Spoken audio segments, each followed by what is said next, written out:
Hey, Norah. It's Grant and Simon again. You tired of hearing from us?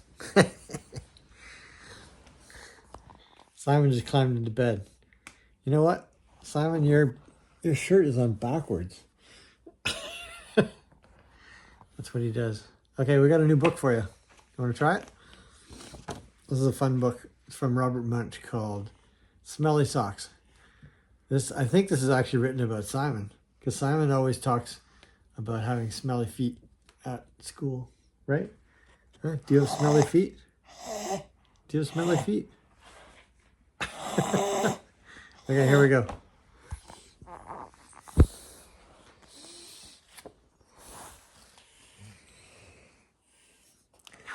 Smelly socks. Smelly socks.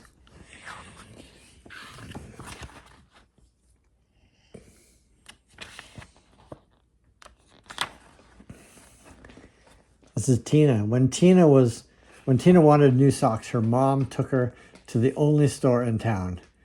The store only has black socks, said her Tina. What? Oh, yeah. Can we please go across the river and get some really good socks? We can't drive right across the river because there's no bridge here, said Tina's mom. You know how it is long way and the only bridge besides. We don't have a car.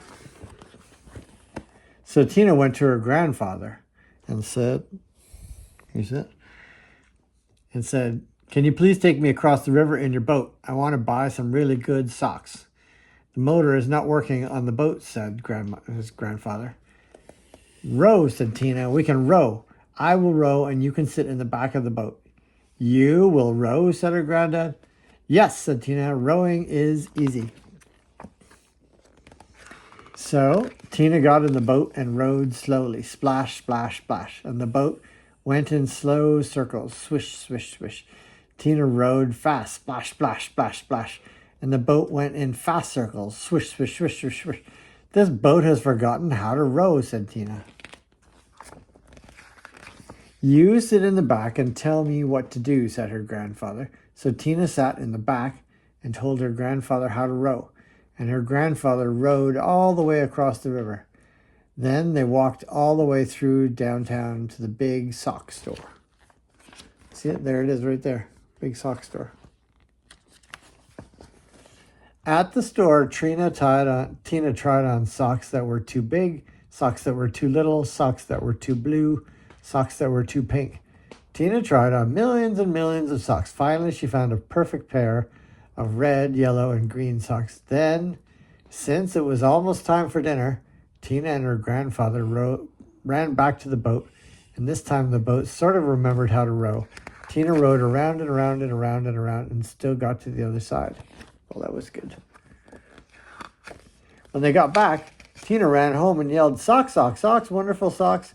These are the best socks I have ever seen in my life. Grandpa rowed me all the way across the river to get these socks.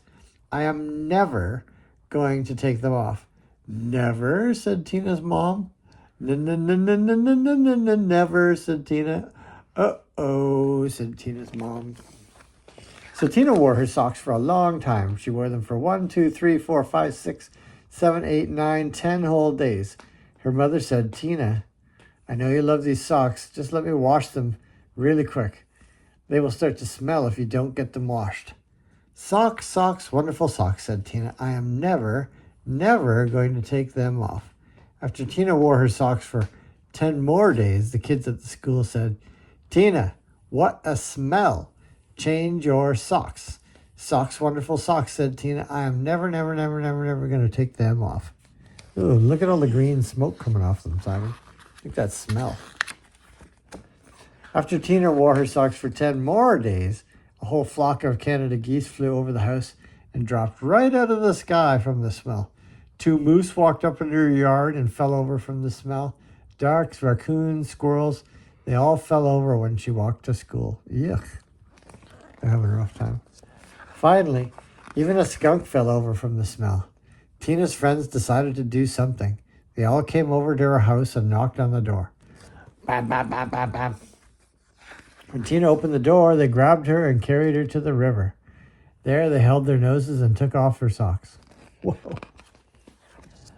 Some of the kids held Tina and some of the kids washed the socks. Scrub, scrub, scrub, scrub, scrub. All the fish in the river floated up to the top and acted as if they were dead. Oh my goodness. Pretty rough. The kids washed some more. Scrub, scrub, scrub, scrub, scrub. All the beavers ran out of the river and went to live at Tina's grandfather's house. They washed some more. Scrub, scrub, scrub. Far down the river. People said, "How come the river smells like dirty socks? Yuck." Finally, the socks were clean. "Wow," said Tina. "They look nicer when they're clean." "Wow," said Tina. "They smell nicer when they're clean." And "Wow," said Tina. "They feel nicer when they're clean." Tina put on her socks and said, "I am going to wear the clean socks from now on."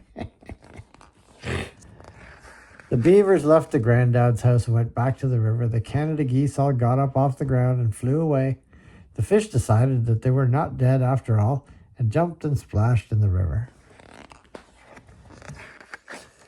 Tina went to her mom and said, "Mom, my socks are nice and clean, and I think it would be very nice if you took me to town to get me a nice new red, yellow, and green shirt."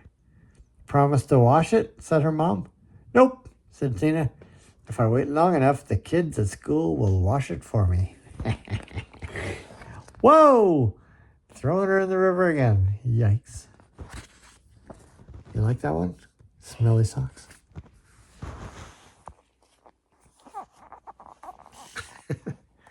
Hope that was fun. You want to say goodnight, Simon? Okay. Good night, Norah. Hope you're doing well.